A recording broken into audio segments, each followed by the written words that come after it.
Good afternoon, everyone, and welcome to today's webinar hosted by Patagonia Health.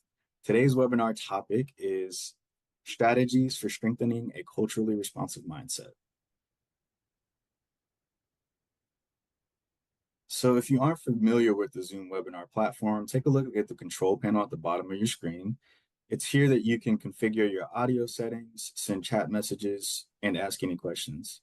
If you're in the chat right now, feel free to say hi and let us know where you're joining from today. And we're so excited to hear from today's speaker, Dr. Ryan DeLapp. Dr. Ryan DeLapp is a licensed psychologist, SciPac member, co-owner of Empower CBT, and creator of the Racial, Ethnic, and Cultural Healing Program.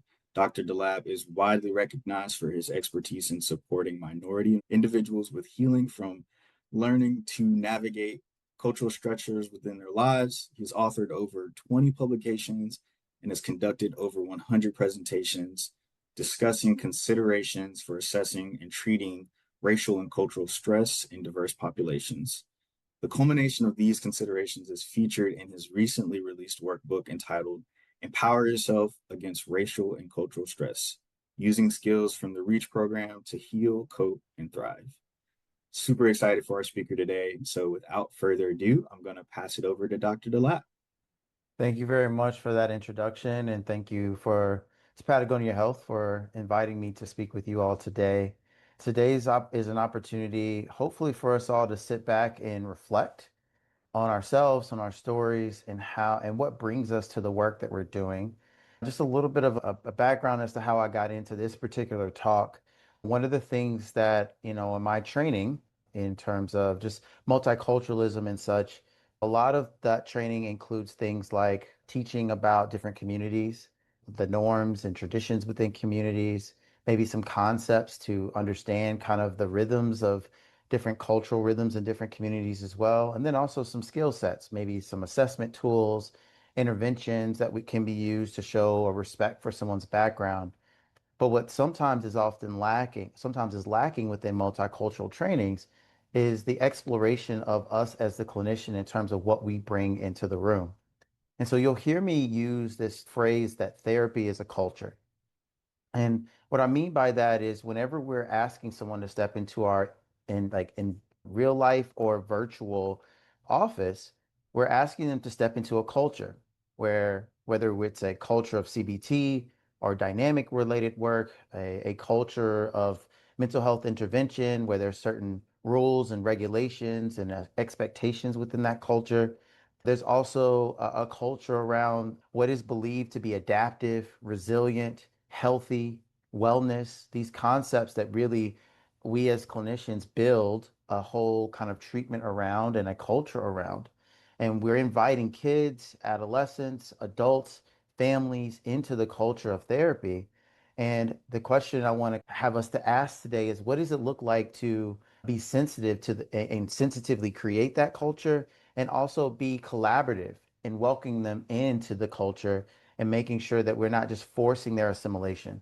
And so a part of the work of doing that is going to require us to be thoughtful about how our stories are contributing to the culture that's being created in therapy. So today I'm going to also ask us to do a bit of a balancing act. I'm making a very big assumption, but I think it's a safe assumption that we are all on this call today with a set of expertise. Maybe you're 20, 30, 40 years into your career and you've seen every presentation that you can imagine under the sun for the expertise that you have. Or maybe you've read books, maybe you've written books, maybe you've designed curriculum, created models, or maybe you're a novice. Maybe you're recently either graduated school or still in school, but you have your finger on the pulse of where the current literature is on certain particular issues. We all have that expertise. And I think that expertise is great. We want to celebrate it, we want to advertise it, but we can't solely rely on it when we're asking clients to come into the culture of therapy. Today, I'm going to ask us to practice a bit of humility, willingness, and openness as it pertains to a couple of things. Now, typically, when we're practicing humility, willingness, and openness, and particularly in a professional context like this, it's all about the patient. How do we show humility towards their stories, a willingness to listen to them, adapt treatments to what would be most supportive of them? But I'm going to actually put that on the back burner a bit for our time today. And I'm going to ask you to be the focus of the reflection for the majority of this hour. I'm going to ask us to, or ask you particularly to focus on your identities, your strengths, the values you have, and even the goals that you keep for as a professional. And as you're reflecting on this and we're celebrating the person that you are and that you bring to that therapy culture, I'm also going to ask you to be thoughtful about how these aspects of your identities, your strengths, your values, and your goals could also create certain biases and possibly even barriers that may interfere with someone feeling safe and comfortable and even seen within your care. Now, typically when I ask people to think like this, a natural instinct may be to become defensive or dismissive of this conversation. Maybe it's because you've taken a lot of trainings, or maybe you are the trainer on this topic, or maybe you just have such a huge caseload that it's like, look, I don't need another kind of set of things to think about or consider within my workflow. Or maybe this will bring up emotions, frustration, anxiety, guilt, shame, or a whole host of different emotional experiences that may turn off the listening ears and limit the humility, the willingness, and openness. And what I'm going to ask is that we all challenge ourselves to identify the growth edges.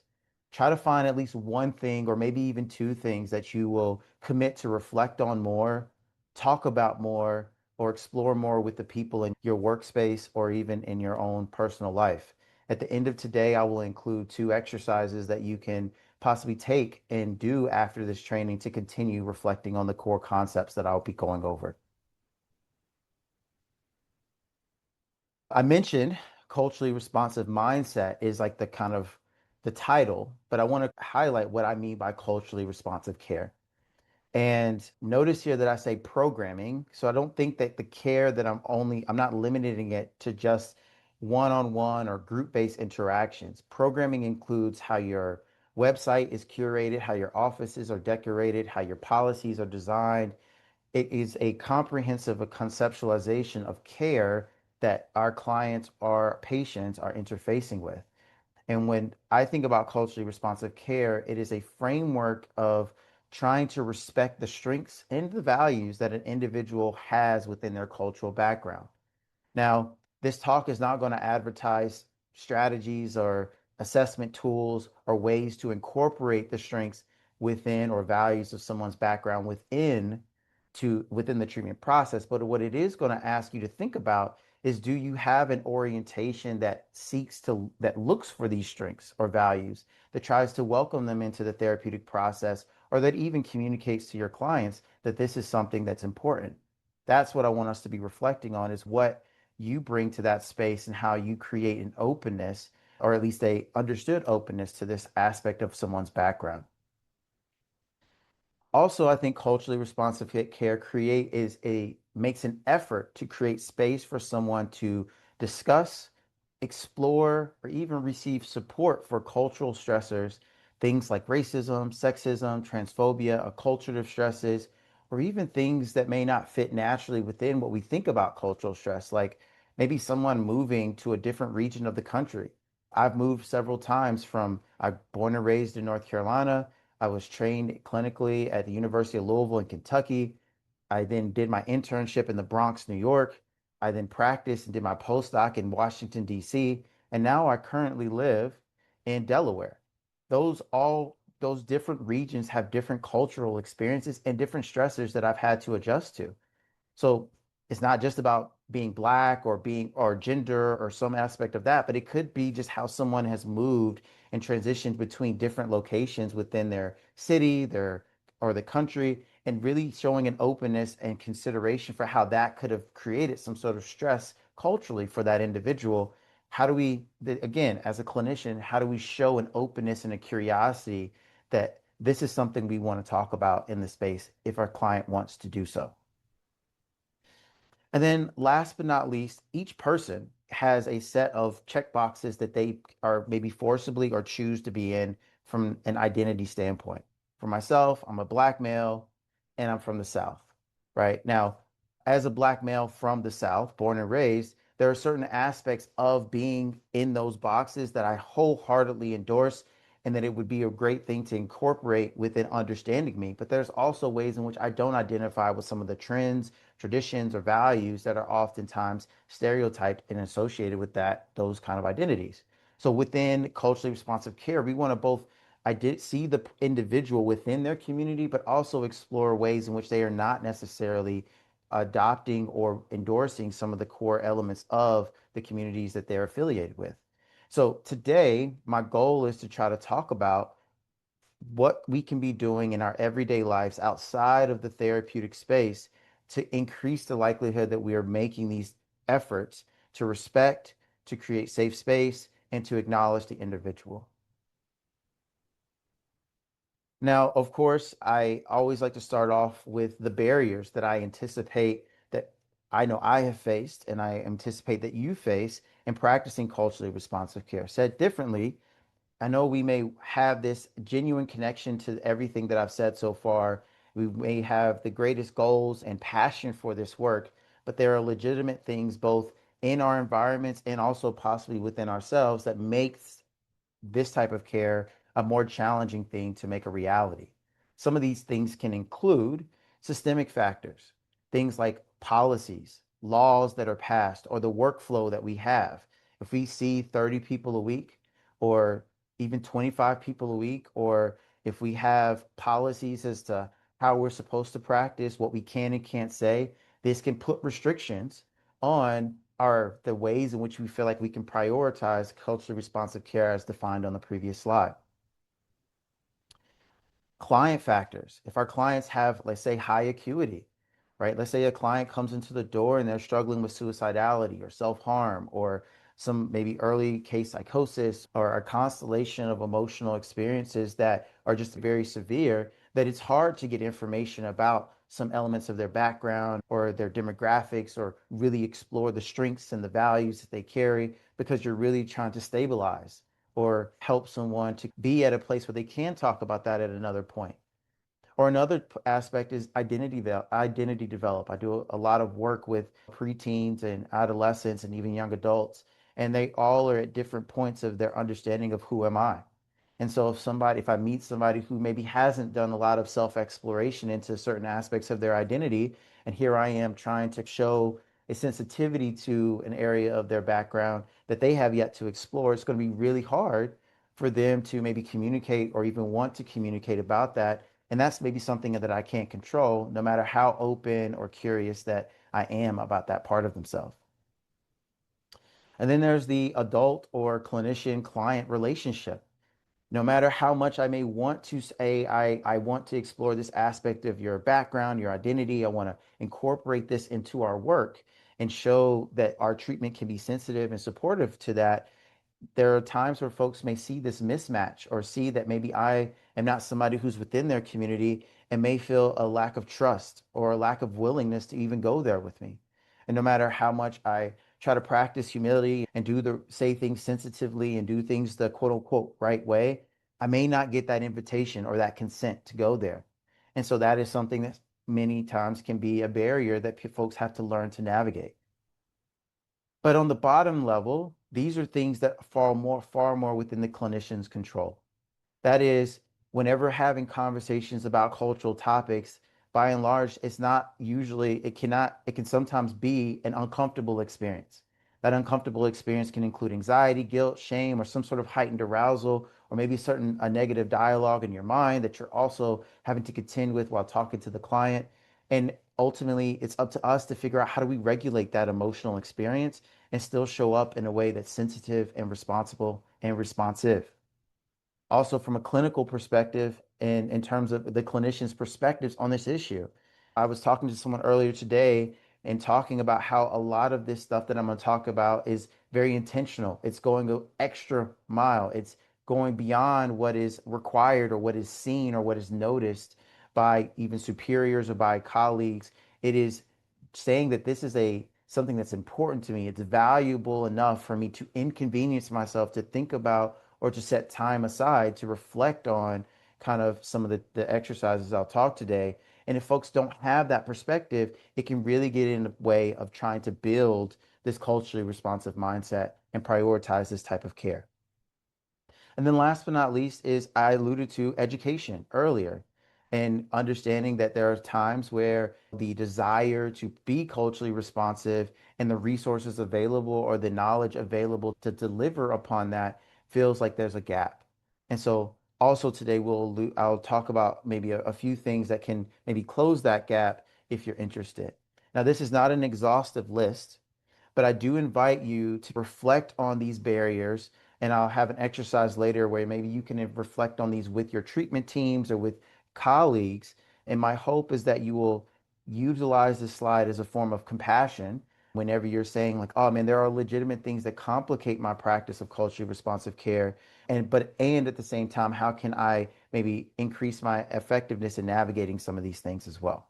So keep this slide close to you as a way to just, if you notice that there's things that I recommend that are hard, see if you can identify anything within this slide that may feel like an explanation as to why it was more challenging. So the rest of our time today is going to be really governed by these bullet points here. When I think about a culturally responsive mindset, said differently, these are things that I encourage folks to reflect on before, after the therapeutic relationship or the encounter, and also during your just day-to-day life when you're navigating life with friends, family, and so forth. I think it's hard to put on a hat of culturally responsive care when you walk into the office and then take that hat off. But if you have ways in which you're cultivating this just naturally within your day-to-day life, it can be much easier to show up with somebody in a moment of crisis or whenever they're calling upon these culturally responsive skill sets to be used within their care. Now, I'm going to start with mindfulness. And I'm going to ask you all to do a informal, brief self-reflection exercise. In the materials that will be sent after today, you will also have this self-reflection exercise for you to take with you and to use moving forward. But just as an informal way to get you thinking, I'm going to ask you to do a who am I exercise for yourself. Now, historically, I just want to share this is an exercise that I developed when I was working with an 8-year-old male who was removed from his parents' care due to neglect and abuse and was in the care of his grandmother. And this kid, due to some of the trauma that he had experienced, this kid had really developed a negative self-concept to the point to where he would say, Dr. Ryan, like if I'd say, hey, how are you doing today? How was your week? He would say, Dr. Ryan, I wasn't bad. I wasn't bad this week. And so this kid, and what I wanted to do was help him to reframe how he thinks of himself and thinks of how to present himself to the world. So we developed this exercise where I had him use clip art to talk about the I am, which is how he sees his identities even at 8.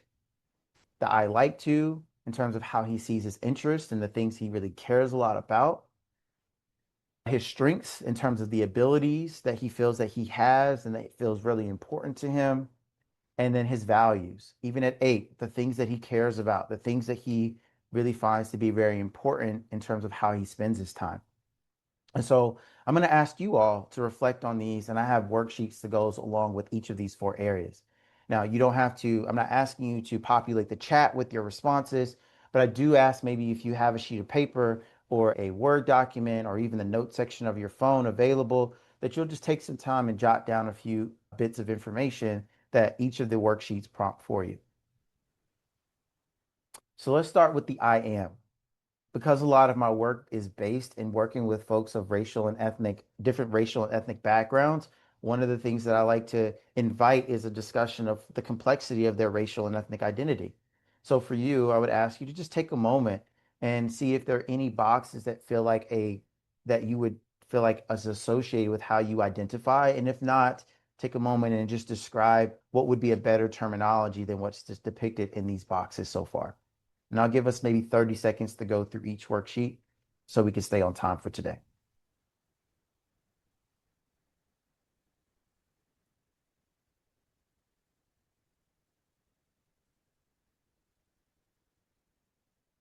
Next, I'm going to ask you to think about kind of the intersecting identities that also go along with your race and ethnicity. Things like age, developmental or disability, religion and spirituality, social economic status, sexual orientation, gender identity, national origin, and also for the sake of today's conversation, your professional or academic identity, any roles that you have, your years of experience, your expertise. Just take a moment and jot down some of these aspects of your I am, and then we'll move on.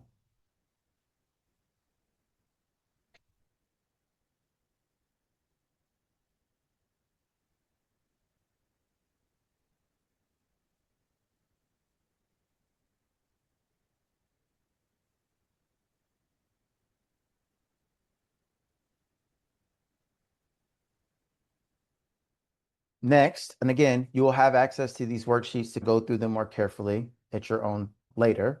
But next, I want to also ask you to think about your interests. As clinicians, the culture that we're bringing folks into is also includes our interests. Our office oftentimes is decorated based upon our interests, or the metaphors we use is often reflected by our interests. So take a few moments and just identify what are some things that some of your go-tos for relaxing, for engaging in having fun, and maybe things that help you feel accomplished that you sprinkle into your day or week.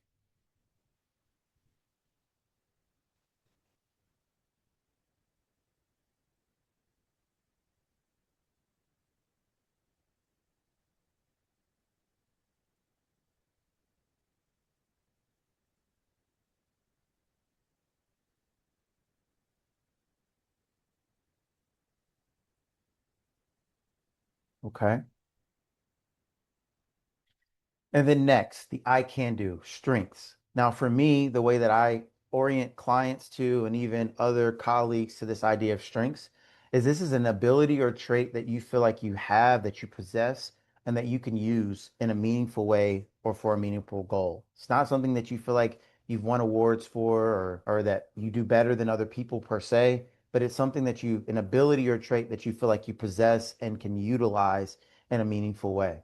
And so maybe try to identify three or four from this list that you feel like is really accentuated in your clinical practice or your professional life.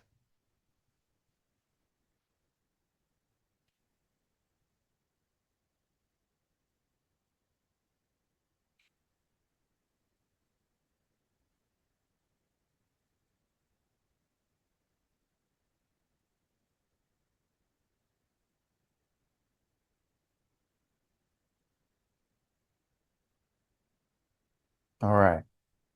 Just get a couple. And now, last is I care about. This is the values clarification. Now, in the packet I give you, that I also include a values cards and that you can also go through and identify more in depth. But this is a more succinct version of a values clarification exercise where you can just think about an arbitrary number for each of these areas in terms of how important would you find your relationship, these different types of relationships, these different forms of well-being, and these different types of forms of achievement or activities that people can prioritize on the bottom level. Really thinking about, because of the values that we carry, the values that we keep also can inform what we value or what we communicate that we value in our clinical practice. So really thinking about this, which things would be closer to the tens versus which things would be on the zero, and we'll come back to these reflections in future slides.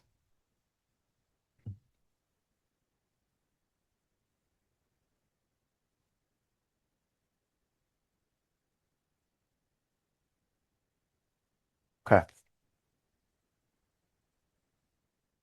So the reason why I invited you all to take this moment and reflect on your who am I diagram again is because I want us to be thoughtful about kind of the culture or the ways of being that our who am I diagram in is the tone that it sets within the therapeutic process.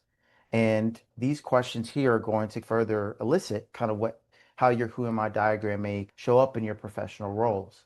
Now, the first one is identity salience. Identity salience is a terminology that essentially means we are made up of many different aspects of ourselves, And this previous exercise, I asked you to think about identity, interests, values, and also strengths. So the question is really, which aspects of your who am I diagram do you feel are most salient or most accentuated or highlighted in your professional role? For me, if I were to depends on the aspects of my who am I diagram heavily depend on the client that I'm talking to, and also the professional role that I'm fulfilling.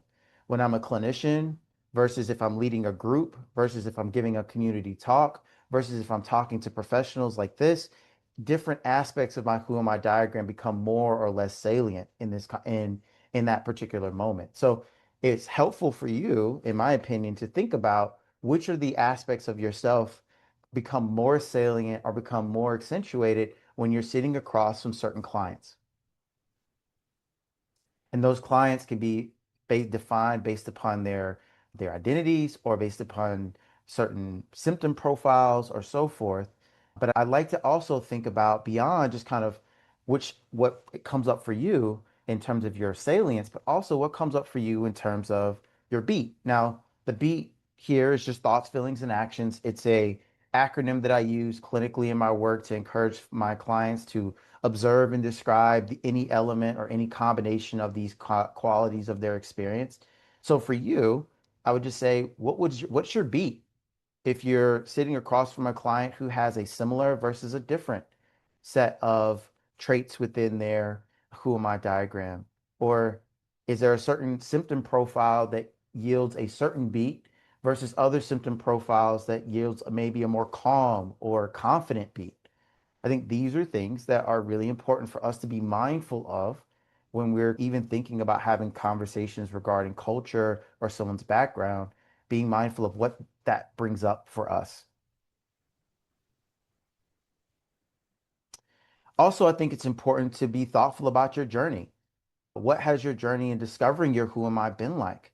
I think I've learned a lot by looking at life between North Carolina, Kentucky, New York, Delaware, DC, and my interactions across these different spaces, the people that I have met, the lived experiences that I've had, the history that I've gained and understanding about myself and my family's narrative, all of these things informs how I think about culture, how I think about someone else's background, and I think it's important for us to understand a little bit more about and take time to think about our journey, especially if we're asking our clients to talk about and think about their journey and communicate to us.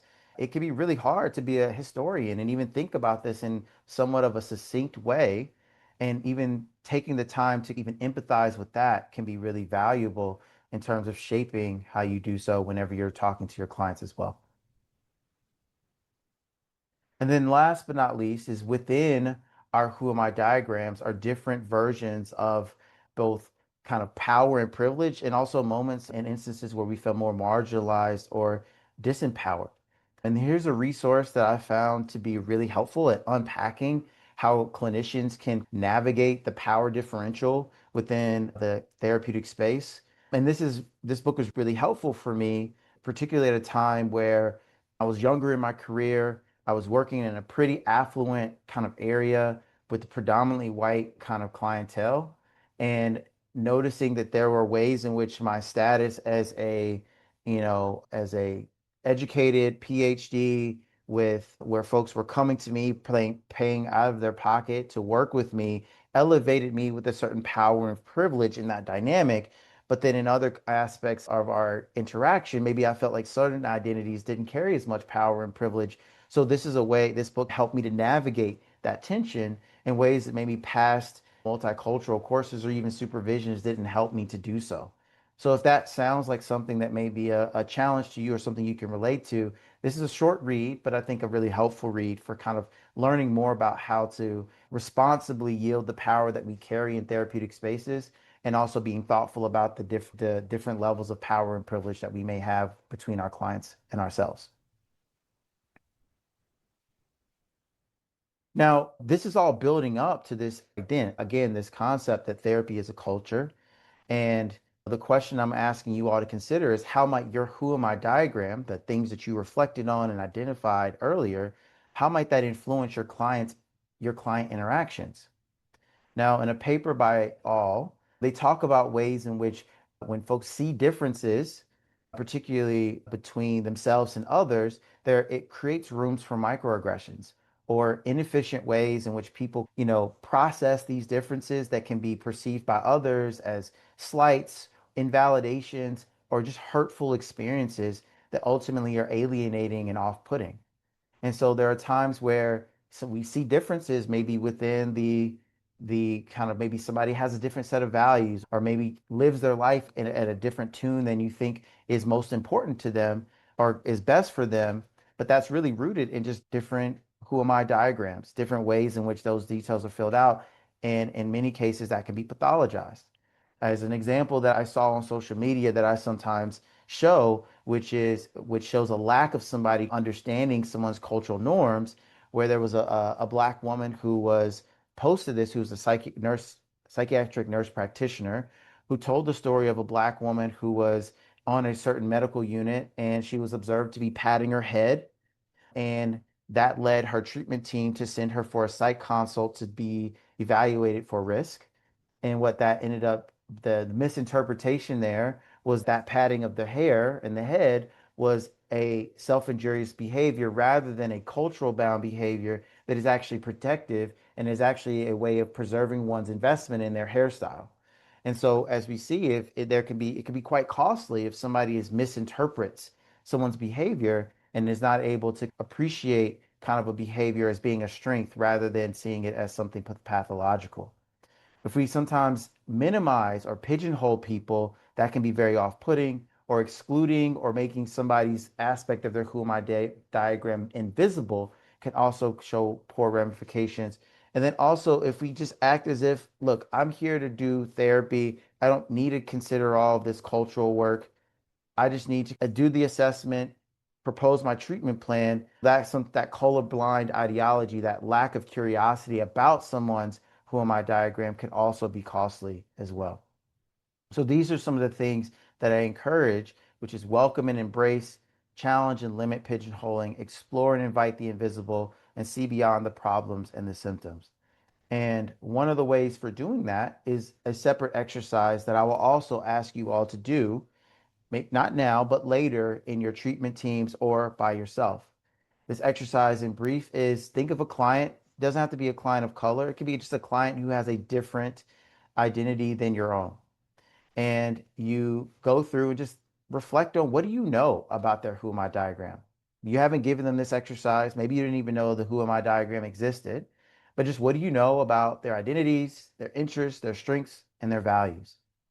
And then I would ask you to go through this self-reflection exercise as well. Client identity interaction. How do the details of the client, if it's a student or just a client in general, how does their who am I diagram compare or contrast to your own? And again, here's that beat again. What's your beat reaction when there's similarities versus differences? The second bullet point is about feeling an urge to centralize your who am I diagram. So, are you ever tempted to centralize or overvalue your identity, your interests, your strengths, or values while supporting a client? For example, I love sports. It's one of my favorite interests. That's one of the things I would have written down if I was doing this exercise. And so if I have somebody who likes anime or who likes theater or who likes some other kind of interest and it does not include sports, am I forcing them to only align with my interest in sports every time I use a metaphor, or am I putting effort into exploring ways that I can use metaphor for interests that align with their who am I diagram is an explanation of that. What stereotypes might you be tempted to rely on when interacting with a student or a client? So if we know information about a certain community, like that a community has carries certain values or certain traditions or certain beliefs, and we're working with a lot of members of that community, are we taking the time to see the individual, or are we just making assumptions or tempted to make assumptions that, yeah, I know this person cares about this, or I know this is a belief that this person has because they're a part of that community? That would be a situation in which we're not taking the time to get to know their who am I diagram. We're only emphasizing what limited exposure we've had to that community. Down here at the bottom is kind of reflection questions about how we've gone about centralizing or exploring the client's who am I diagram in the work that we do. And so again, these are reflection questions that I would just encourage you all to think about with your teams. And I also have some other questions that you all can translate these reflections into maybe action items moving forward. Okay. So I spent most of our time on mindfulness because I think that is a huge part of building the mindset. But also another thing I want you all to consider, and I alluded to this earlier, is why does this matter to you? Right? What is your genuine interest in offering culturally responsive support?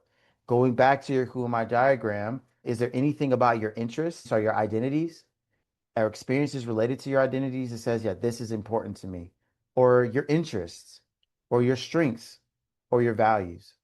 And really thinking about like, why am I going to go the extra mile? Why do I want to take the time and reflect on this stuff and be thoughtful about how I show up?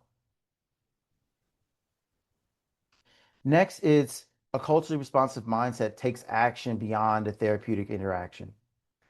And this is reflected in a number of different types of activities.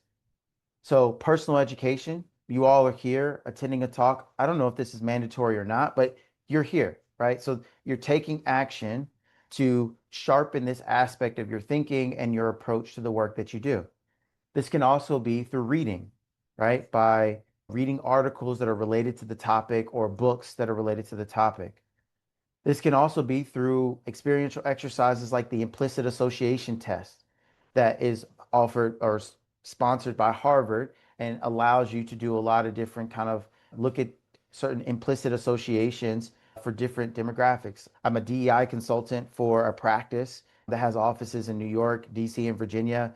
And one of the things that we do is have these DEI meetings where we talk about and reflect on different topics. And most recently, it was about ableism within our work. And I had them do the IAT for ableism. And then we talked about kind of their reflections on what that test revealed in terms of certain preferences or biases. And then we transitioned that into discussions about how we can maybe try to limit those biases or maybe accentuate how we celebrate or how they celebrate and accommodate different disability within their clinical practice. And so that led to that taking action outside of the clinical practice led to some very important reflection and then identification of action item. Let's talk about race or let's just talk about culture. One of the things that I find that's important is that the first time you're having topics around about cultural experiences or someone's cultural background shouldn't be when you're sitting across from a client. My encouragement is that if that's the first time that happens, that means we're maybe struggling with language, we're struggling with regulating our own emotion, maybe we're struggling with just trying to how to hold that space. And so it's important to maybe find folks and build community outside of the therapeutic practice to be able to have these conversations. So how does that look for me? I have joined, I had an online kind of virtual group that I attended for several years of folks from across the country and some folks in Canada, where we just met monthly to talk about cultural topics and issues. Had different political ideologies, different races and ethnicities, different religious backgrounds. Sometimes people left the meeting feeling uncomfortable, feeling hurt. Sometimes people left the meeting feeling seen, being called in and having, and then other times we had to give feedback to one another. So the idea is we found use that space to have conversations and to build our cross-cultural communication skills. So that way, some of them weren't clinicians, but for me, I was able to take that and then be able to enhance my kind of skill sets and communication in my own practice. So really thinking about, are there spaces, are there ways in which you can create that type of support and opportunity? Allyship. One of my mentors, Dr. Monica Williams, in her paper, Being an Anti-Racist Clinician, it does talk about kind of the benefit of practicing allyship as a form of increasing anti-racism. But she talks about this in a way of not doing this for performance based or to be seen as a savior or to have clout and be able to post things on your social media or put it on your website. But it's really for doing this in the private and in the privacy and without that public perspective so that you're able to engage in that allyship in a way that is truly one-on-one or with communities to really explore the benefits and also to make mistakes, but to not do so just so that you can showcase it and publicize it, but that you can learn about what it's like to be in these communities and also to offer support. And taking action in this way can help you to learn about communities, learn about the stresses that communities face, learn about the ways, the types of support certain communities benefit from versus do not benefit from. And that can also enhance how you make those recommendations in your clinical practice. So one of the things that I think is can be helpful in a talk framework like this is for us to kind of share ideas as to the type of actions that you all have practiced outside of your therapeutic work to also build this culturally responsive mindset, whether that's festivals you attend or books that you read or so forth. It can be helpful to learn from others and not just take the things that I've shared. Creating safe space is another kind of way to promote a culturally responsive mindset. As you see here, disclosure, I say here, like an example of that is disclosure is a right, not a requirement. And so, what I mean by that is when we are working with our clients and we want to create safe space, particularly around disclosures around cultural stresses, thinking about how do we empower their voice or communicate interest in their voice without trying to say that you are forced to say this, communicate this, or this is what is has to be disclosed today at this moment in time. So instead, I encourage things like obtain consent. If I say, hey, I'm really interested in understanding about your social experiences or even understanding some of the ways in which you identify, that's an interest that I have. And if you're willing to share about that, I would love to hear. But if that's not something you're comfortable sharing today, I understand. That's an example of a way in which I sometimes try to obtain consent, especially if I notice that somebody may be a little reluctant to share certain information. Another thing that I often try to encourage is summarizing without interpreting. And so if somebody gives information about their background or gives information about a lived experience, rather than saying, oh, this person shares that, yeah, the other day I was walking through my community and I felt I was being followed. And I didn't know why the person was following, but I felt followed. And an interpretation might be so sometimes you walk through your community and you're very vigilant and on guard and feel like people are out to get you. If somebody feels like that terminology is a little bit unaligned with how they think or they perceived or they feel judged with that, then that can be really off-putting to someone and make them feel like I don't want to kind of talk more about this with you. So I tend to say summarize using their language and maybe practicing DBT's give skills, showing interest, leaning in, trying to seek and show validation skills and trying to understand, man, what was that like for you? I'm hearing that you were walking through the community, you felt like you were followed. What was that emotionally like for you? Or was that anxiety or something like that? So without the interpretation, but trying to understand the experience can be a way of showing interest and trying to create that sense of safety. The other piece that I like to encourage that is written about in the article DeLapp and DeLapp is limit self-disparaging statements. Sometimes colleagues of mine have said things like, or try to say like a comment like I couldn't possibly understand because I'm a white man with all of my privilege, or some sort of self-disparaging comment that ultimately puts the client in a place of being like, one, having to affirm your credibility, or two, maybe being skeptical. Can you truly understand this aspect of me? And another one is limit overinflating your qualification. Like for me, saying something like, as a black male, I get it. That's something that what that can do is, again, go see someone on a group level and not be able to explore like, yeah, maybe as a black man in New York versus a black man in the South versus a black man who's from a has a Latinx background versus someone who doesn't, like those all have different lived experiences. So how can we not make sure we eclipse that by saying something like, I get it, we're both the same. And next, because I'm getting close to the end of our time, showing openness to feedback is another way to cultivate a culturally responsive mindset, both in and outside of the therapeutic space. So, this kind of dialectic of cultivating a sense of I'm trying my best and also understanding we can all do better, including myself. And so this is a slide that I got from or adapted from this resource at the bottom here. And when I think about the flow chart of kind of showing a responsiveness to feedback, I think this is one that gives us the what to do. But then there's also the experiential piece, which is whenever we hear that feedback and we're trying to accept it, we're trying to acknowledge what has been said and what the intent was and understand the impact of what it is that we did, and maybe we apologize or if we feel like we need to or ask clarifying questions, all while going through this flow chart where for some of us, I know for me, maybe I'm angry, maybe I'm frustrated, maybe I'm feeling defensive, maybe I'm feeling anxious, maybe I'm feeling shame. So then there's also the affect regulation piece that also requires practice. So again, before we have to go through this process of navigating the responsiveness to feedback in therapeutic interactions, how do we also show up in our friendships and in our family relationships and otherwise practicing this kind of humility whenever we make a misstep?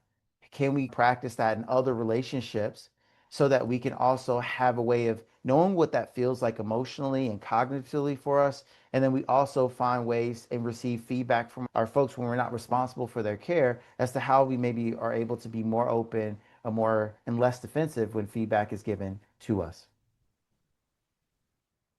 And then last but not least, I think that a culturally responsive mindset is one that is rooted in theory and a clear intent rather than just doing what feels right. And so, what do I mean by that? And that is ultimately what led me to create the REACH program. This is not a talk about REACH, but I'm just going to give you a backstory, which is whenever I was working with a lot of teenagers who were talking about racial and cultural issues, I was just doing my best to go do what works, what I felt what was what they needed, but it really wasn't as informed by research or by any type of model. And so, what I wanted to do was take time to look at the research and translate that into a model that helped me to effectively pause and understand what the culturally stressful experiences that they were experiencing and also better understand how to understand the impact of those experiences both emotionally in terms of their wrestling with their agency and control and then also how these types of stresses were affecting their identity. And then I wanted to understand what research had to say about depending on what each type of the impact was, what are some of the things that can be done to offer support? Instead of me doing whatever I think is supportive for me or whatever seems supportive based upon my who am I experiences, I wanted to see what research had to say. And so I wanted to categorize that based upon and organize that in a flow chart that can help me and other clinicians be able to have a theory that guided how they showed up in these types of situations. Because being culturally responsive can be intentional. And so, with that being said, my takeaways for today, before we hear what your questions are and comments are about today, are do the prep work, practice mindful reflection about your story and how it influences and interacts with the story of your clients, and think carefully in your communities and in your treatment teams about what it's like to create and cultivate safe spaces for disclosure. I had included in your slides some breakout sessions that include the Who Am I diagram that you all can read through, and also some questions that you all can think through as an individual, but also think through for your teams that are in the slide decks that you'll receive. I also wanted to include in this also in your slides the a link to the book that I published. And then here's my website and my contact information. If any of this was of interest to you or you want to further dialogue about it, by all means send me an email and I'd be happy to dialogue with you further. Now we'll pause for questions before we wrap up for today. I will give everyone a couple of minutes to see if any questions come in.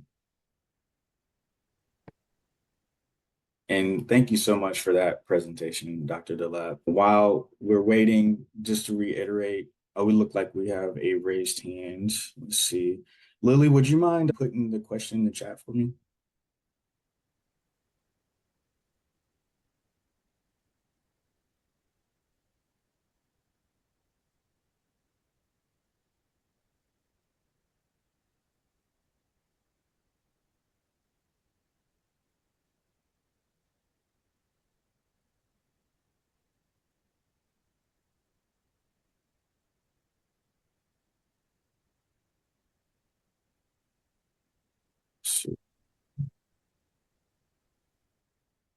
So Lily asked how to use this approach with teens' identity development. To clarify this approach, meaning which part? Let's see. Is it the who am I exercise or some other element of the training today?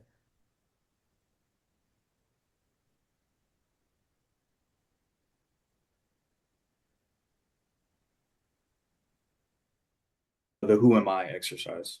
Okay, great. What I often do with teens is I utilize the Who Am I exercise as sometimes like a first intervention when I first meet them, as a way to start that process of building a relationship and exploring kind of the aspects that are of themselves that are important to them. I also mention to them, of course, going back to the consent, that like you don't have to share this with me. I'm not going to read everything. You have the power to tell me what you and to decide what you disclose versus what you don't. And then at the end, what I do is I have a set of reflection questions. Things like for identity, like what are some of the people, when did you first start identifying yourself using some of these identity markers? Who are some of the people that you've seen that you're surrounded by who share these, and what kind of messages or comments have they made? Or just broadly, what kind of messages or comments have people made about these identities in your life? And then another exercise that I sometimes ask people to do is to think about how their identities are informing the interests that they have. Another question I like to ask teens is, do you feel like your interests fall within what people expect you to have, knowing, given the identities that you carry? Strengths, like who are the people in your community that you are role models or that you look up to that really have shaped the strengths that you are growing or that you're developing? And then last is the values, right? I'll ask the teens to, after they fill out what their values are, I'll ask them questions like, are there any conflicts in your community? Sometimes teens have values that are different than their families, different than their peers, different than their schools. And so I'll ask kind of which of their values do they feel like are supported versus maybe come in conflict with the communities that they're around.